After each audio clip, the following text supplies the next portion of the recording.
오늘도 여러분에게 사진 한 장을 좀 보여드리면서 설교를 시작하려고 해요. 앞에 화면에 나오는 사진을 한번 잘 봐주시기 바랍니다. 제가 이 사진을 보여드렸는지 어쨌는지 이것저것 많이 보여드려가지고 혹시 보셨더라도 좀 다른 의미로 오늘 이 사진을 좀 봤으면 싶은데요. 보시다시피 저희 둘째 딸의 모습입니다. 언젠가 저희 딸애가 누가 주셨는지 모르겠는데 이제 돈 10,000원을 이제 받고 나서 이제 이러고 있는 모습을 이제 사진으로 찍은 거예요. 근데 여러분 질문이요. 저희 딸애가 왜 이러고 있던 걸까요? 왜 이런 걸까요? 왜 하늘 높이 이제 돈을 번쩍 들고서 이렇게 하고 있었을까요? 이 사진이 제 기억으로는 뭐 한 1, 2년도 더 된 것 같아요. 꽤 오래전의 사진인데요. 그래도 혹시나 기억할까 싶어서 저희 딸애한테 한번 붙잡고 물어본 적이 있어요. 이때 도대체 왜 이랬냐? 근데 저희 딸애가 하는 말이 기억이 안 난대요. 그리고 심지어는요, 돈을 받은 것도 기억이 안 난대요. 아빠, 돈 줬었어? 이러더라고요. 그래서 괜히 그냥 궁금해서 물어봤다가 한마디면 돈 뜯기 뻔했습니다. 되게 그랬던 적이 있는데요. 그래서 여전히 미스테리예요. 제 딸이 돈 받고 도대체 왜 이랬는지. 근데 한번 좀 추측해 보시자고요. 제가 여러 가지 한번 생각을 해봤는데 이 두 가지밖에 생각이 안 나더라고요. 먼저 첫째로 1번은요. 1번. 이 돈을 주시는 하나님께 너무 감사해가지고 그 감사하는 마음을 담아서 하늘 높이 이제 감사의 마음을 하나님께 드린 거다가 1번이고요. 2번은 뭐냐면요. 세상 믿을 사람 하나 없다고 이 돈이 진짜 돈이요? 가짜 돈이요? 의심스러워서 햇빛에 이제 비춰본 거다. 여러분 1번일까요? 2번일까요? 2번일까요? 아유, 우리 아시사님, 제가 그토록 나오지 않길 바랬던 대답이 나와버렸네요. 네. 저도 혹시나 싶어 2번일까봐 조금 염려됐는데요. 둘이 1번이기를 간절히 바랍니다. 네. 감사합니다, 아시사님. 네, 여튼 정말로 1번의 마음으로 언제나 뭐가 됐던 받은 거 하나님께 감사하는 그런 딸로 자랐으면 좋겠습니다. 근데 여러분, 우리가 어쩌면 그럴 때가 있겠다라는 생각이 들어서 이 사진 함께 나누고 싶었어요. 마치 제가 앞에 농담반, 진담반으로 말씀드렸는데 이 돈이 진짜인지 아닌지, 진짜 돈인지 아니면 위조지폐라고 하잖아요. 가짜 돈인지 우리가 이제 확인해 보는 것처럼 우리가 혹여 이제 신앙생활이라는 것을 시작할 때, 이제 교회를 다니기 시작할 때 마치 이런 거죠. 교회 문 앞에서 내 믿음이 진짜인지 아니면 가짜인지 확인을 받는다든지, 내가 과연 하나님을 잘 믿을 것 같은 사람인지 아닌지 무슨 시험을 본다든지, 진짜 믿음 같으면 통과, 진짜 신앙생활 잘할 것 같고 교회 잘 다닐 것 같은 그런 자격증 시험 봐가지고 합격하면 통과.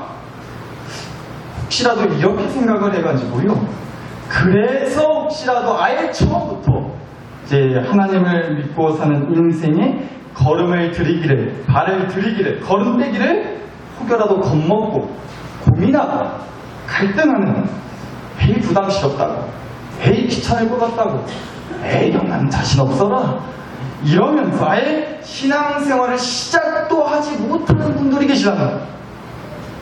안타깝죠.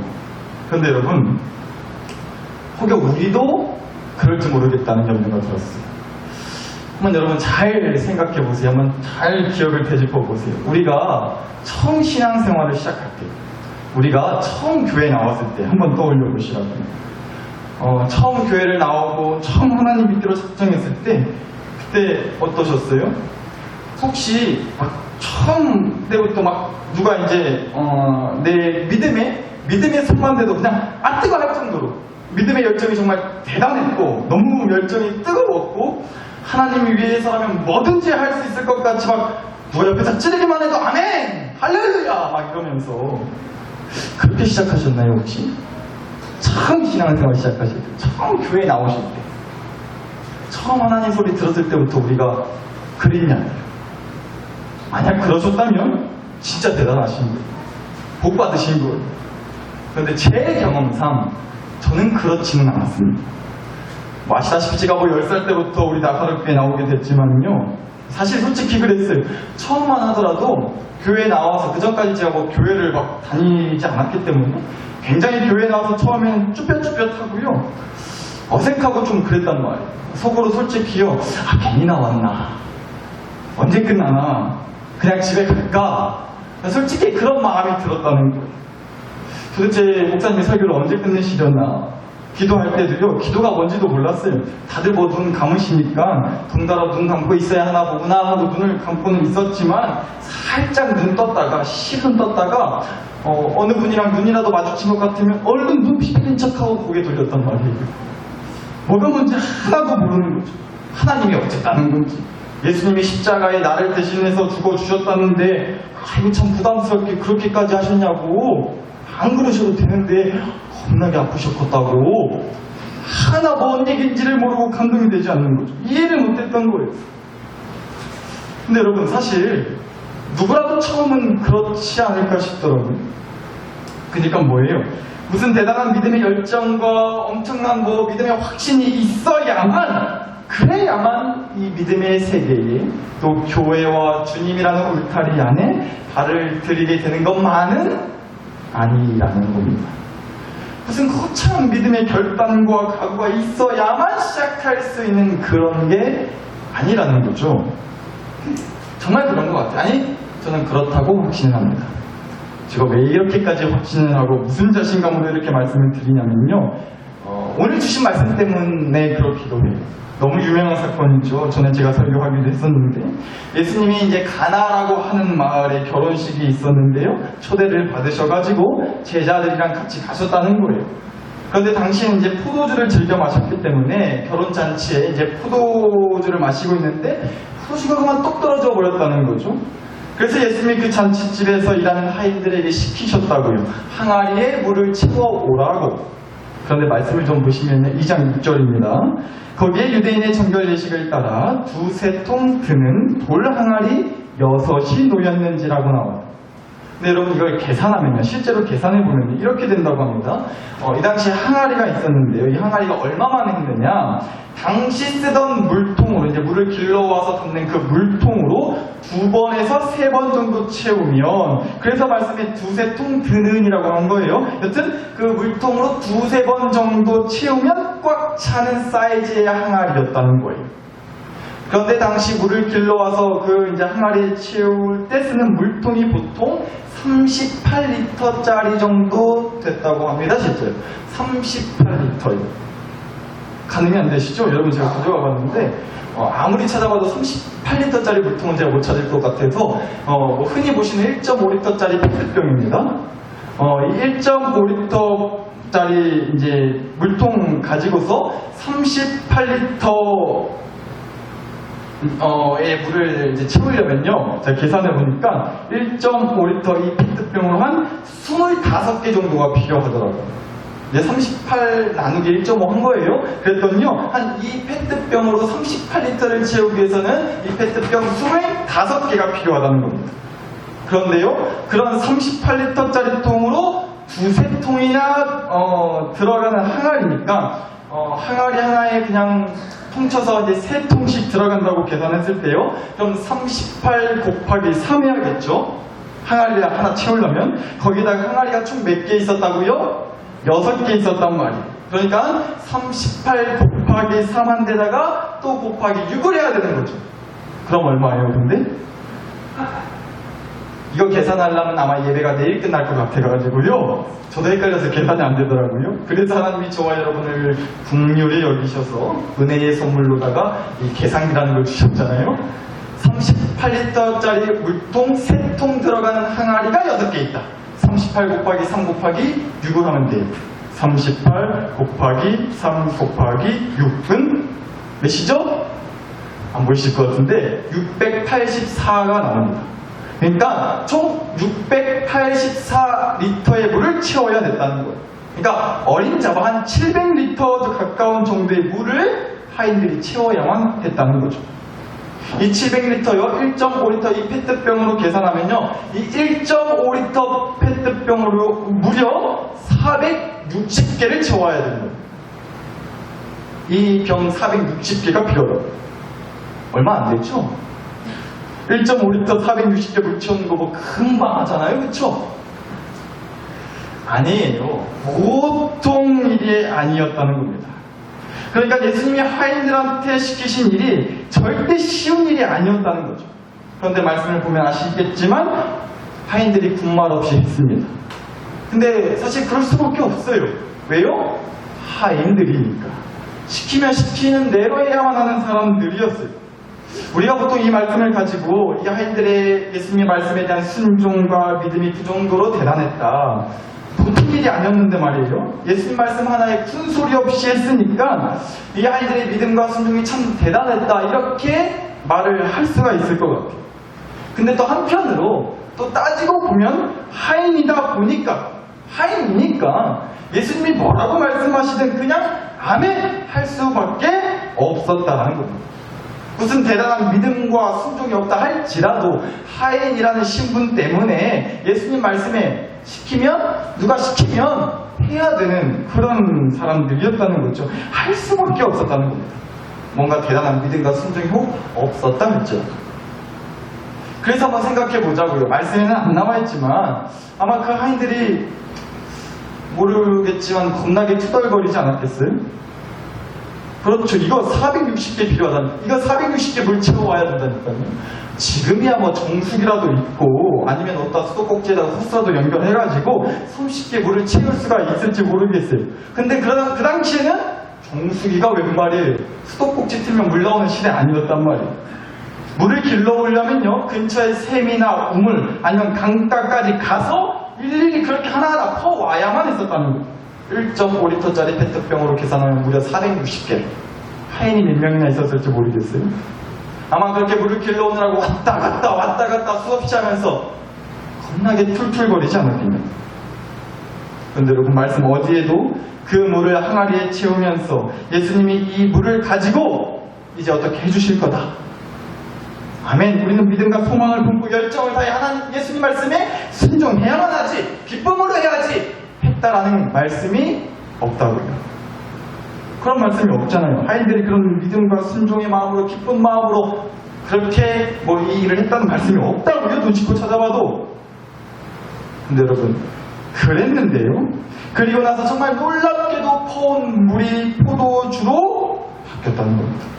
퍼올 때는 분명히 물이었는데 이 물이 포도주로 바뀌었다. 근데 그러고 나자 이랬다는 겁니다. 이랬다는 거예요. 오늘 주신 말씀이 11절을 다시 보실게요. 예수께서 이 첫 표적을 갈릴리 가나에서 행하여 그의 영광을 나타내심에 제자들이 예수를 뭐 했다고요? 믿었다고 나와 있습니다. 예수님과 함께 그 잔치집에 갔던 제자들이 예수님이 보여주신 그 기적을 보았고 그 기적을 보고 난 다음에 예수님을 뭐 했다고요? 믿었다는 겁니다. 그러니까 보세요. 이런 거죠. 예수님이 이 땅에 오셔서 처음 보여주신 기적이 바로 이 가나 마을에서 있었던 물이 포도주로 바뀐 기적이었어요. 처음으로 보여주신 기적이에요, 이게. 그런데 우리가 이 기적의 사건을 놓고 이 한 가지를 좀 정확히 했으면 한다는 겁니다. 예수님이요, 그렇게 마음 먹고 작정하셔서 그렇게 생전 처음 기적을 보여주실 때 그 누구의 믿음과 순종이 있었기 때문에 그 기적을 보여주신 게 결코 아니었다는 겁니다. 어느 누구의 믿음과 순종으로 그 기적이 펼쳐진 게 아니었다는 거죠. 항아리에 직접 물을 채워가지고 온 하인들도 뭐 예수님을 향한 대단한 믿음과 순종의 열정이 있어가지고 우리가 이렇게 고생해서 물을 퍼오면 예수님이 반드시 기필코 이 물을 가지고 뭐라도 보여주실 거다라고 믿습니다하고 왔던 그런 믿음의 고백이 없었단 말이에요. 제자들도 그랬죠. 제자들한테도 마찬가지로 예수님의 어떤 기적을 불러일으킬 만한 뭔가 대단한 믿음이 있어 보여지는 않았어요. 그래서 11절에 제자들이 그 기적을 보고 예수님을 믿기 시작했다고 나와 있는 거죠. 그 기적을 보고 예수님을 믿게 되었다고요. 그러니까 한마디로 우리의 믿음과 순종이 뭔가 대단하고 뭔가 거창하게 정말로 믿음과 순종이 온전하다 싶다 여겨지기 전에 뭔가 내 안에 주님을 향한 믿음과 순종의 결단이 생기기도 전에 아니 내 믿음과 어떤 순종의 마음과 상관없이 주님은 일하신다는 겁니다. 이게 핵심인 거예요. 하나 더 볼까요? 여러분, 이 포도주 기적이 일어났던 마을이 어디였다고요? 두 글자, 가로 시작해서 나로 끝나는, 대단하세요. 역시 가나안 마을이었단 말이에요. 그런데 예수님이요, 이 가나 마을에 다시 이제 시간이 지난 후에 또 찾아가세요. 그리고 나서 또 그 가나 마을에서 또 다른 기적을 보여주시는 말씀이 나오는데요. 이어지는 요한복음 4장 말씀에 나옵니다. 이번에는요, 어떤 한 집의 아들이 죽을 병에 걸리게 된 거예요. 굉장히 심하게 아팠던 것 같아요. 그래서 그 죽을 병에 걸린 아들을 둔 아버지가 가나 마을에 다시 오신 예수님의 소식을 듣고 그 예수님을 만나러 달려왔다는 거죠. 그러면서 예수님께 부탁하기를 당연히 다 죽게 생긴 자기 아들 병 좀 낫게 해달라고, 고쳐주시라고 그랬다는 거예요. 그랬더니요, 예수님이 그 아들의 병을 실제로 낫게 해주셨다고. 가나 마을에서 또다시 예수님께서 놀라운 기적을 보여주셨다는 겁니다. 그런데 여러분, 그 기적을 일으켜주시기 전에 아버지의 그 간절한 부탁에 예수님이 대뜸 뭐라 이렇게 혼내신 말씀이 나와요. 요한복음 4장 47절 48절 보실게요. 청하되, 이제 아버지가 예수님께 부탁하는 거예요. 청하되 내려오셔서 내 아들의 병을 고쳐주소서 하니 그가 거의 죽게 되었습니다. 그러자 예수님께서 뭐라 하시기를, 너희는 표적과 기사를 보지 못하면 도무지 믿지 아니하리라 라고 뭐라 하신 거예요. 지금 한마디로 이러셨다는 거죠. 너는 나를 향한 믿음이 있어서 나한테 달려온 게 비단이다 아니라는 거예요. 예수님은 반드시 우리 아들의 병을 낫게 해주실 거다. 예수님은 그런 능력 있는 분이시다. 진짜 우리의 구원자이시다라는 그런 확실하고 분명한 믿음과 소망이 있어서 아버지가 예수님께 달려온 게 아니었고요. 어디 보자. 이분이 진짜 병 고치는 능력이 있는지, 들리는 소문에 놀라운 능력이 있다고 하시는데, 전에 이 가나 마을에서 물이 포도주로 바뀌는 놀라운 기적도 보여주셨다던데, 어디 한번 우리 아들 죽을 병 혹시라도 낫게 해주지는 않으실까? 혹시 모르니까 예수님한테 한번 가서 부탁해보자. 그저 이런 정도의 기대, 간절함만 있었던 거죠. 그러니까 예수님을 믿는 믿음이 있어서 예수님께로 달려간 게 아니라 그저 그런 기대와 간절함을 가지고서 예수님께 달려갔고, 예수님은 그걸 알고 계셨다는 거예요. 아직 그 아버지가 자기 아들의 죽을 병이 낫는 기적을 보지는 못했습니다. 예수님을 믿는 믿음이 아버지 안에 없었다는 것을 예수님이 지금 뭐라 하신다는 겁니다. 그러니까 한마디로 이런 거죠. 그렇게 아들의 병이 낫게 해주신 예수님의 그 기적도 마찬가지로요. 앞서 가나 마을에서 있었던 그 포도주 기적이 있었던 때와 마찬가지로요. 예수님이 기적을 베풀어 주시기 전에 어느 누구의 뭔가 대단하고도 뜨거운 믿음의 어떤 간구와 부르짖음, 예수님을 향한 강한 확신과 소망, 믿음의 결단과 각오, 이런 거 분명 하나 없었다는 겁니다. 그랬죠? 그럼에도 주님은 기적을 일으켜 주셨던 거예요. 그럼에도 어느 누구 하나 믿음을, 엄청 대단한 어떤 믿음의 어떤 고백과 부르짖음이 없었는데도 불구하고, 그랬더니요, 이번에도 마찬가지로 이어지는 4장 53절을 보시면 그 아버지와 그 온 집안이 다 뭐 했다고요? 믿으니라 라고 나옵니다. 앞서 포도주 기적 때도 그랬어요. 예수님의 기적이 있고 난 후에 제자들이 예수님을 믿었다라는 그 말씀과 똑같이요. 두 번째 기적이었던 가나 마을에서 일어났던 두 번째 기적, 죽을 병 걸린 아들을 낳게 해주신 기적 때도 마찬가지로요. 예수님의 기적이 있고 난 후에 아버지와 그 집 식구들이 다 예수님을 뭐하게 됐다고요? 믿게 되었다는 겁니다. 그러니까 결국 정리하자면 이런 거죠. 예수님이 이 땅에 오셔서 처음 보여주셨던 그 포도주 기적과 함께요, 가나 마을이라고 하는 곳에서 일어났던 그 두 가지의 기적 사건을 통해서 우리를 향한 주님의 방식이 애당초 이것이었구나라는 것을 깨달을 수 있겠다는 겁니다. 누군가의 믿음이 예수님의 기적을 가져오는 게 아니라는 거예요. 누군가의 믿음이 예수님의 기적을 가져온 게 아니고요. 반대로 예수님의 기적과 일하심이 믿음을 갖게 하신다는 겁니다. 따라서요, 신앙생활의 시작은요, 교회, 또 주님이라는 울타리 안에 발을 들이게 되는 그 시작에는요, 뭔가 나의 뜨거운 믿음의 고백, 거창하고 대단한 그런 믿음의 결단, 순종의 각오, 꼭 이런 게 있어야만 하는 게 아니라 예수님의 기적과 같은 그 일하심에서부터 우리의 신앙생활은 시작되었다는 거예요. 그러니까 딱 한마디로 정리하자면 이 얘기인 거죠. 우리의 시작에는요, 우리의 믿음이 아니라 주님의 인도하심, 주님의 일하심이 있었다는 겁니다. 우리가 오늘 이 밤 그걸 좀 기억했으면 싶어요. 이거 절대 까먹지 말자는 겁니다. 여러분, 우리 주님은요, 우리 하나님은요, 우리의 믿음에 상관없이 일하시는 분이신 줄 믿습니다. 오히려요, 믿음 없는 우리를 위해서 되려 먼저 움직이기 시작하신다고요. 불타는 믿음을 갖고 막 교회에 오시는 분들이 사실 많지 않잖아요. 그냥 멋모르고 나왔다가 주님의 놀라울만큼 강하게 흔드시는 역사에 홀라당 뒤집어져서 불타는 믿음을 갖게 되는 거죠. 그러니 꼭 기억하자는 겁니다. 하나님은요, 믿음 있는 사람을 부르지 않으십니다. 오히려 부르셔서 믿음 있는 사람을 세우십니다. 이거예요. 믿음 있는 사람을 부르시는 게 아니라요, 부르셔서 믿음 있는 사람으로 만드신다는 거예요. 나의 신앙생활의 시작은 나의 대단한 믿음 덕분이었던 게 아니었어요. 그저 하나님의 부르심이, 하나님의 인도하심이, 하나님의 역사하심이, 하나님의 일하심이 나의 신앙생활의 시작이었다는 겁니다. 따라서 말씀드리고 싶습니다. 사랑하는 나사렛 식구 여러분, 지금 혹시 힘드신가요? 삶이 팍팍하고 영혼이 메말라 가신다면 딴 것보다도요, 여러분의 그 시작을 꼭 떠올려 보셨으면 좋겠습니다. 우리의 시작이 우리로부터였지 않았다는 게, 우리로부터 시작하지 않았다는 게 얼마나 감사한지 모르겠어요. 너무도 감사한 거 아니에요? 보통 그렇잖아요. 그렇게들 말해요. 첫 단추부터 잘못 껴서 망한 거라고. 첫 단추부터 잘못 껴서 그렇게 망한 거야. 근데 우리는 자신있게 말할 수 있다고요.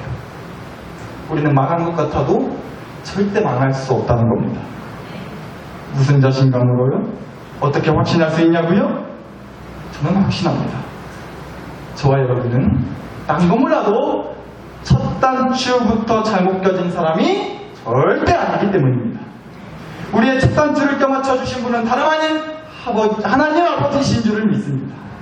그 누구도요, 믿음으로 주님께 막 소리치면서 물을 포도주로 바꿔주시라고 하지 않았는데 주님이 물을 포도주가 되도록 바꿔주셨단 말이에요. 아버지가 강한 확신을 가지고 주님께 매달리지 않았는데 주님은 그 아들의 죽을 병을 고쳐주는 놀라운 기적을 보여주셨단 말이에요. 우리 중 그 누구도 주님 아니면 안 됩니다, 날 때부터 믿음으로 고백하지 않았잖아요. 교회 처음 나올 때부터 무슨 기쁨과 감사의 찬송을 부르면서 교회의 문을 들어서지 않았잖아요. 찬송이 뭐예요? 하나도 몰라가지고 남들 따라 그냥 어버버 했잖아요. 그런 우리를 주님이 오늘까지도 꽉 붙들어 매 주고 계시다는 겁니다. 이 신앙생활이라는 걸 하시면서 우리가 꼭 그걸 기억하라는 겁니다. 이 신앙생활의 시작, 우리 주님이 시작하셨습니다. 그래서 시작이 반이 아닌 거예요. 그래서 시작이 반이 아니라고요. 우리나라의 유명한 속담 있잖아요. 시작이 반이다. 시작이 반이다 라는 말이 있는데요. 저는 그렇게 생각합니다. 적어도 우리한테는 이 속담이 맞지 않아요. 우리한테는 이 속담이 어울리지 않는다고요. 우리한테는 시작이 반이 아닙니다. 우리의 시작은 그러지 않았어요. 우리의 시작은 반이 아니라 전부였습니다. 왜요? 주님이 시작하셨으니까. 시작할 때부터 이미 결론 지어진 거예요.